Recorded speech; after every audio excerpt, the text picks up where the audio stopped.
Mesdames, Mademoiselles et Messieurs, bienvenue sur le journal de ce jour. Le député Mohamed Labani a déclaré que le Conseil suprême des cheikhs et des notables de Libye était le point culminant des réunions précédentes de la ville de Tarhouna.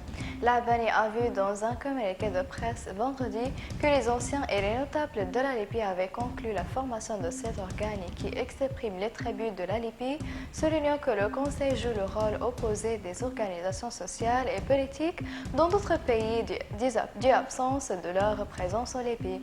Elle a souligné que le Conseil jouera un rôle positif dans la résolution de la crise libyenne au cours de la période à venir.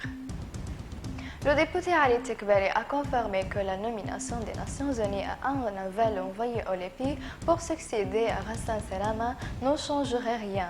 Et Tekbeli a appelé la communauté internationale à faire naître les milices armées. Il a souligné que les parties internationales devraient permettre à l'armée de contrôler les affaires, de poursuivre les milices pour empêcher la fusion de sang des Libyens.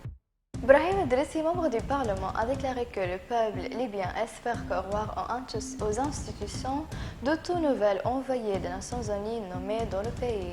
Idrissi a exclu vendredi l'enfrontement de la voie politique pour résoudre la crise à Genève et la poursuite de cette voie liée à la stratégie à suivre par le nouvel envoyé qui succédera à Hassan Salama.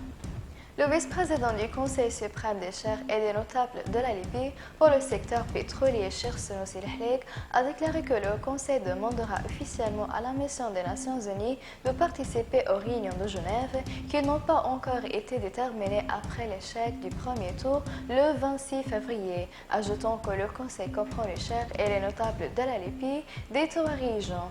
Elle a souligné la nécessité pour le Conseil de participer à toutes les réunions futures, que ce soit au pays ou à l'étranger.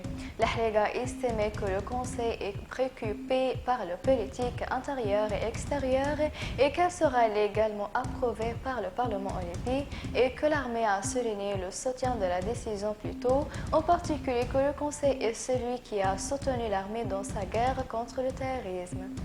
Mesdames et messieurs, merci pour votre attention et au revoir.